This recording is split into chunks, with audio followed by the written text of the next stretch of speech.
Okay, welcome everybody. We're here at the first program of our Civil War week, and I'm gonna give it just a couple seconds here to allow everybody to come on. I can see the participants are coming into our Zoom room. So we're gonna be talking about the Battle of Newmarket Heights, a little bit about the US color troops who fought there, and we'll also have a discussion with Dan Davis from the American Battlefield Trust. But let's give it just a few more seconds here so everybody can get on the program.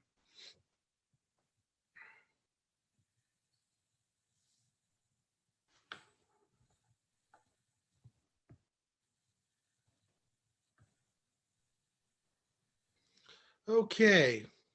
Good morning. Well, actually, good day to everybody. This is the first program of our Civil War week, and I'd like to welcome you. My name is John Moss. I'm with the Education and Programming Division at the National Museum of the U.S. Army at Fort Belvoir. We are currently closed due to the pandemic conditions, but once we open up again, we would love to have you. So I hope you can make some plans to come visit us at the museum. Lots of stuff to see and do there. So we hope you'll be our guest soon. Before I welcome Dan Davis, I would like to just make sure folks know that due to unforeseen circumstances today, our main speaker on the USCT and the Battle of Newmarket Heights, Jimmy Price, was unable to make it suddenly. So we've had to modify the program a little bit, and I hope you'll enjoy it.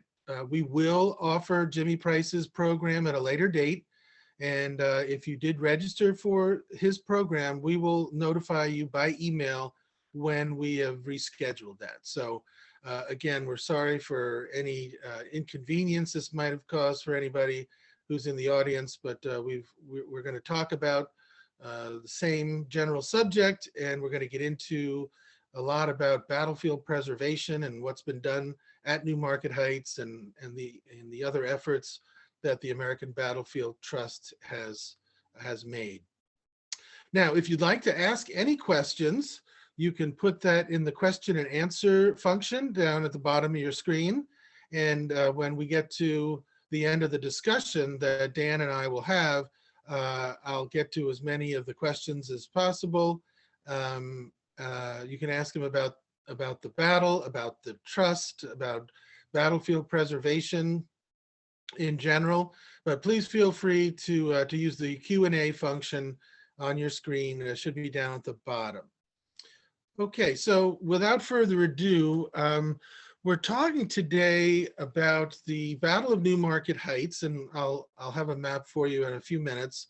The Battle of Newmarket Heights was fought in September of 1864, and the reason why we chose this today is for our topic on Civil War Week is twofold. Number one, it involved the US color troops in one of their first actions of the war as part of the siege of Petersburg, but also because 12 of them were awarded the Medal of Honor for their actions on that day. So that kind of speaks to the level of violence at the battle, the heroism. So for those two reasons alone, it's a very interesting engagement to study.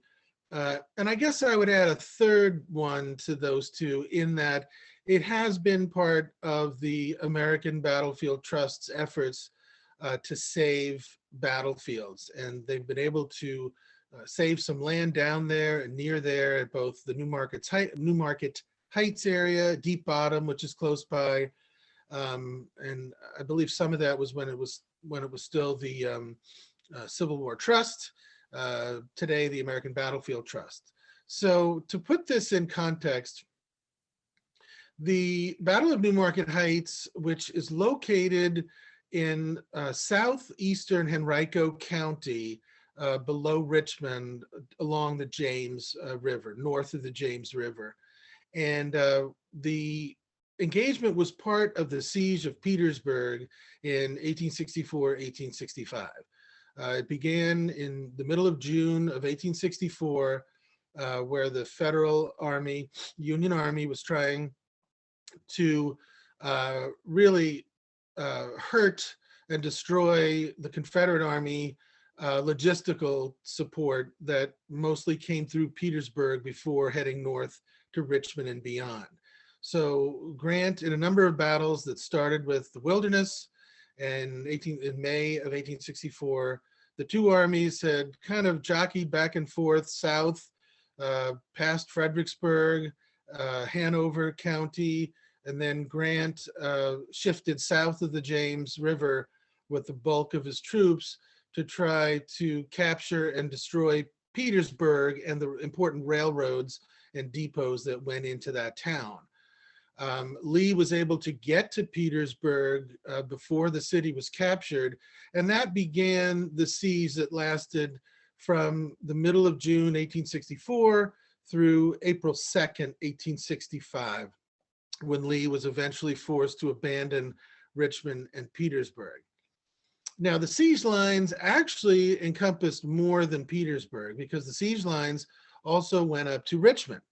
And so one of Grant's strategies in putting pressure on Lee's lines was that whenever he would attack or try to get around Lee's right flank west of Petersburg, in order to draw troops away from Petersburg, several times he ordered attacks by the Army of the James against Richmond from the south and southeast. So as a way of kind of diverting Lee's attention. And this is one of those times that happened.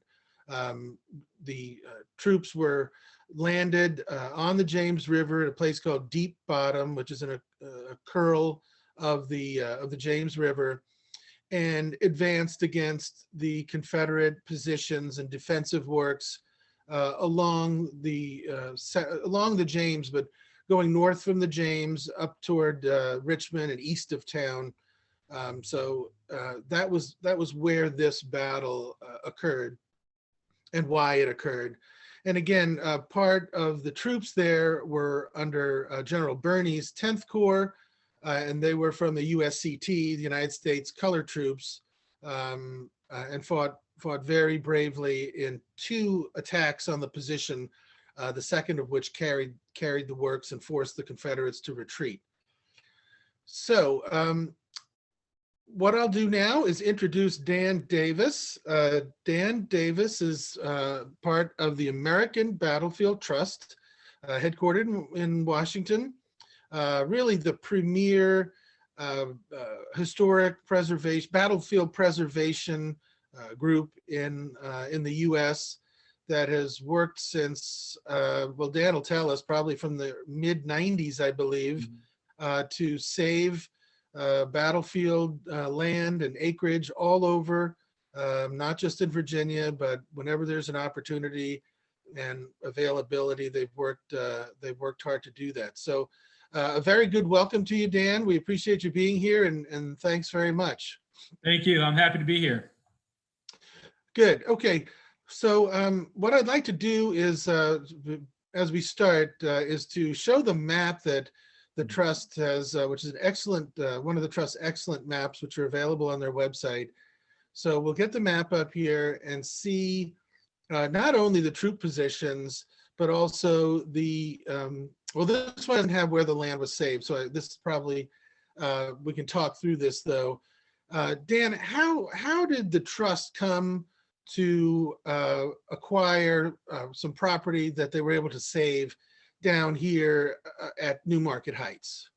Well, as John mentioned, the Trust has been around under many different iterations since roughly the mid to late 1990s. If there's any members on who are watching, thank you all so much for joining us this morning and for all your support. We could not do what we do, preserving over 50,000 acres of hallowed ground from America's first century without your support.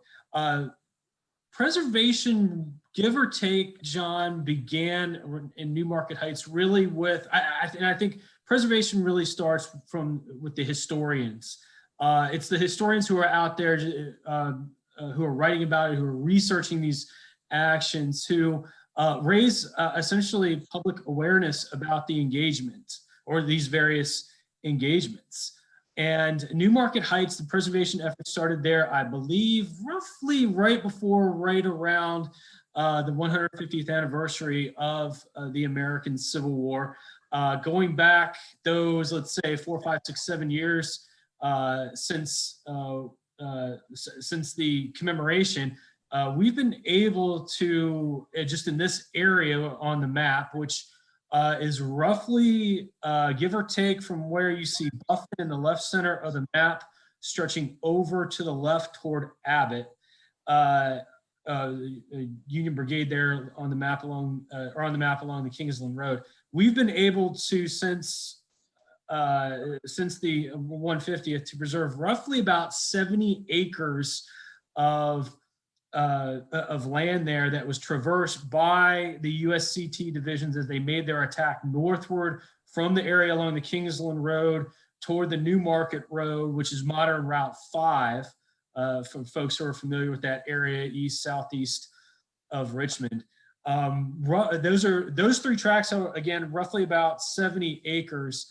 Altogether from Newmarket Heights, Chaffin's Farm, and Fort Harrison, we have preserved 5 tracks. 4 of them the trust owns. The second is owned by one of our just fantastic partners in the Richmond area, the Richmond Battlefields Association. But also at the same time, John mentioned that the battlefield is in southeastern Henrico County. We also have great partners with Henrico County who preserve land north of our tracks and stretching up to the modern Route 5, the Newmarket Road. Great. And on this map, you can see right in the middle where you can see the where it'll say CT for the colored troops under Draper and Holman. That's where the attack occurred. And Dan, I've been out in that area before, although not on the actual properties that have been preserved. But there's still quite a rural feel to that area out there, don't you think? There definitely is. And John and I were talking before the program, and I've also had the opportunity to go to Newmarket Heights. Of those 3 tracks that I mentioned earlier, 2 of them are very heavily wooded. I mean, when I say heavily wooded, it is very difficult to get into that area, although we haven't opened it up yet, which I'll talk about a little bit about in just a few minutes. We haven't been able to open them up yet to the public, but it's very difficult to get into those areas on foot, let alone in a vehicle with 4-wheel drive. So it does still have that rural sense to it, even being just so close to metropolitan Richmond. So in this particular area, but in general also, how does the American Battlefield Trust, how do they find out about land that's either available or might be available? Is this something that you all are alerted to by owners or local folks know to be on the lookout? How does that process work? Or how did it work here, and how does it work in general? It's a little bit of both of what you just mentioned. I mentioned a few minutes ago about the historians educating the general public and raising that situational awareness. Many times owners will buy a property. They'll contact our partners with the National Park Service. They'll contact us for more information about the property, going in knowing that there is some type of historic significance to it. And that's how the relationship tends to build. And it's certainly a long game, obviously, as you go through the preservation process. We only work with willing sellers, however. If folks reach out to us, obviously we're more than happy to take that phone call, but we only work with willing landowners and homeowners. So in this situation, the trust owns this. And is the goal of this particular battlefield to turn it over to the Park Service or Henrico County or another entity? How does that work? So sometimes, yeah. So for this in particular, not at the moment. For the New Market Heights tracks that we've saved on this map specifically, the 3 tracks I mentioned earlier. However, there oftentimes we will, and that's one of the preservation process. Once the land is preserved, we will turn it over to the National Park Service, as well as other entities. I mentioned the Richmond Richmond Battlefields Association. We will turn it over to private entities to care for it in perpetuity. For New Market Heights, specifically these tracks, right now we're working on a plan to ultimately, within ideally, maybe say this time next year, open up land parcels on these 3 tracks with a parking lot, with trails, and with interpretive signs that the public can actually get out, get a better feel for the action, a better feel for the stories that are related to the Medals of Honor here, and get a good sense of the ground. Good. So I understand that folks, that when people are donating and interested in preserving land, that a lot of your resources goes toward land purchases and acquisitions, but there's also easements and other opportunities. Can you tell us what an easement is and how that works? It works to the benefit of preserving the battlefields? Yeah, absolutely. There are 2 ways that we protect, or hallowed ground is protected. One is through, as John just mentioned, conservation easements. The other is simply, as you might imagine, through direct acquisition. The conservation easements are essentially a legal agreement between the landowner and the trust or another entity that essentially says the landowner will not make any type of development on that parcel that would upset the parcel's historic significance. So for instance, they cannot do anything to alter the topography, anything outside of no new structures outside of anything related to farming. You are allowed to obviously utilize it for timbering, for agricultural instances. However, you're not allowed to, if you enter into an easement, you're not allowed to put cell towers, new roads, again, any type of development on that land. And the benefit to that really lies not only with the preservationists, but also with the landowner themselves. There are, not only does it preserve the land and can be passed to future generations, but at the same time, there are tax advantages involved, both from a federal and state level regarding estate taxes and property taxes that can be deducted every April.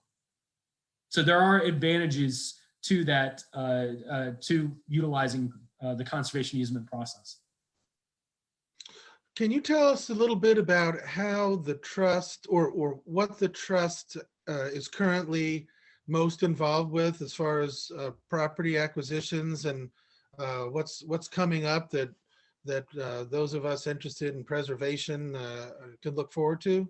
Absolutely, and I'm going to stay in the Richmond area for that. Then I'm going to make my way north. For more information about on what I'm about to talk about, folks are encouraged go over to battlefields.org, click on the preserve icon in the center of the screen, and the list of our current efforts will pop up for you. You can read more about them, read more about the historic significance of those tracts, of that land, and what took place there. Staying in the Richmond area, I'm going to go north to Cold Harbor and Gaines Mill. We're currently working toward preservation of roughly about, I would say it's a little over 100 acres. I believe it's 108 acres that touch both the Gaines Mill battlefield and the Cold Harbor battlefield. Not too far away from that area, we're also working to preserve the site of the actual Cold Harbor Tavern. I'm going to move north along 95 to Fredericksburg, which some of you may be aware of. at the slaughter pen farm, one of our largest acquisitions, a little over 200 acres, I believe 208 to be exact, south of the city of Fredericksburg, the last major attack claim from the December 1862 battle. We're still working toward preserving that land. And again, you can go over to battlefields.org and find out more about those efforts.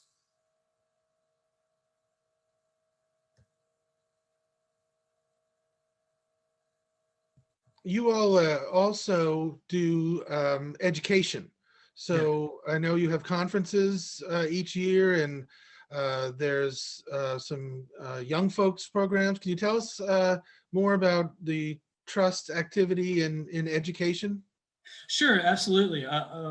Obviously, as John mentioned, with the pandemic, we're trying to navigate as safely and securely as possible through the current health situation. But typically every year we have 3 conferences. This is obviously outside of the pandemic year, an annual conference, and then 2 other thank you weekends for what we call our a contingent of our members known as color bearers, which one takes place in the spring, or I would say late winter, early spring. The second is in the fall, with the annual conference in between. And typically also with that, we hold a Teachers Institute,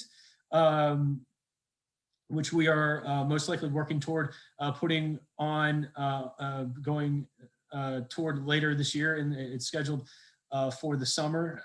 And that is for all educators, essentially. That covers, like, similar to our other events. We cover topics ranging from the American Revolution to the War of 1812, and obviously on to the Civil War. We're currently supporting a number of different efforts, one being the Liberty Trail in South Carolina, which discusses, we're tracing, discussing, interpreting, and preserving land related to South Carolina in the American Revolution. That is one of our major efforts that we've working on and will continue to be working on over the course of the next several years. It is a major effort. We're also focusing on an effort we call Fighting for Freedom, which is related to USCTs and the African American experience. Again, you can head over to battlefields.org to learn more about that effort. Through Fighting for Freedom with our partners at Civil War Trails, we recently released an app called The Road to Freedom. It's also a brochure that you can obtain from the Civil War Trails website that talks about the African American experience in Virginia during the American Civil War. Newmarket Heights is discussed in great detail on that app and in that brochure. Great. One thing you just said that kind of stirred another question from me. Those of us who have been aware of your efforts for decades now, used to be the Civil War Trust, and then you all expanded into the Revolutionary War era and the War of 1812. How did that come about?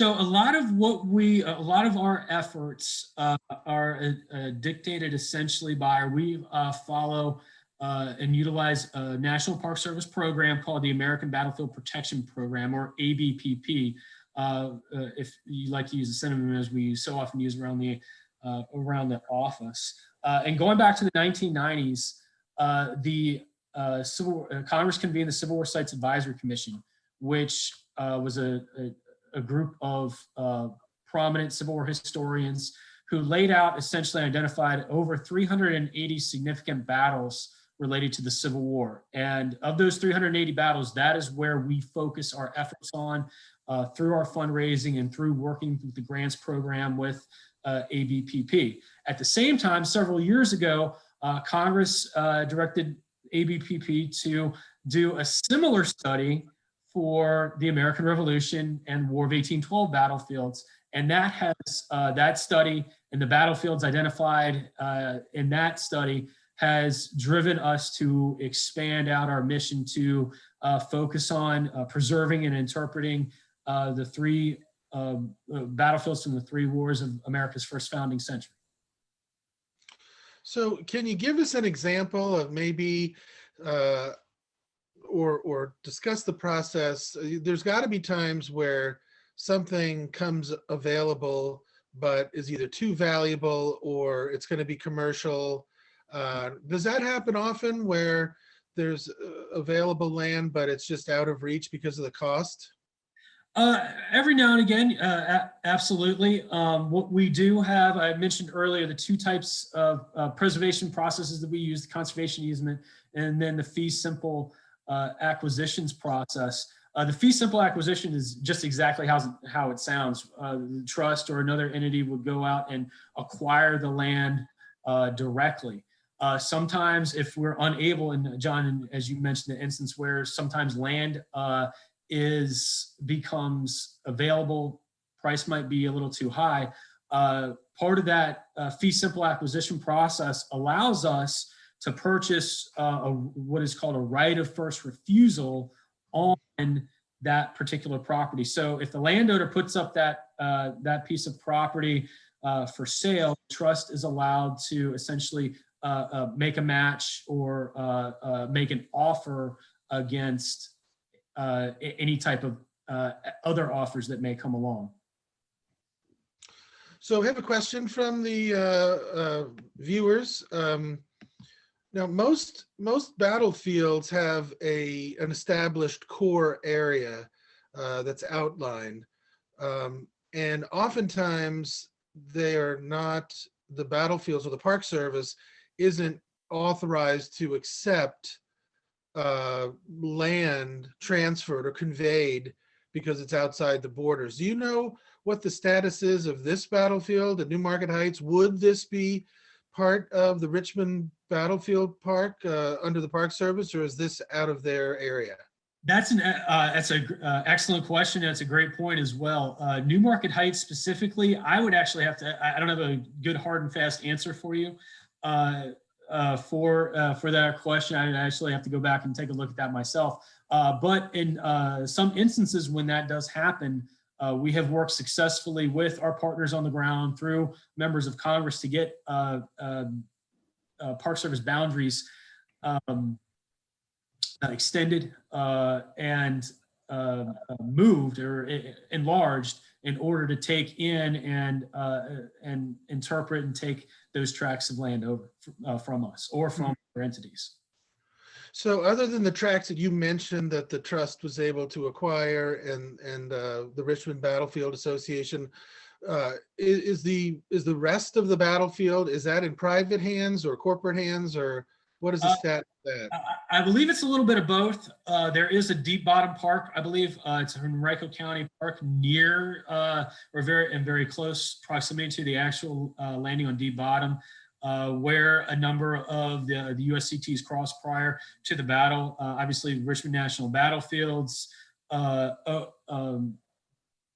Association, or Richmond Battlefield Association, I'm sorry. They own several parcels. We own several parcels. The county of Henrico owns a large chunk of land just north of the tracts that we own.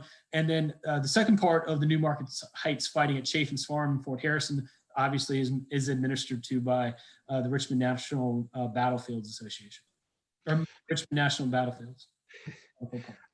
Is there oftentimes battlefields will have a Friends Association. Is there a Newmarket Heights Foundation of any kind? I actually don't know. I have to go back and take a look for one. I did see that come up in the chat. I'm not 100% sure. I'd have to do a little bit of research on that myself. Mm-hmm. Is it easier to acquire land on the eastern states versus the Western theater, or it seems like sometimes I've read where folks wonder, well, how come you're doing so much on the eastern states? But is there a difference in the states on how that works?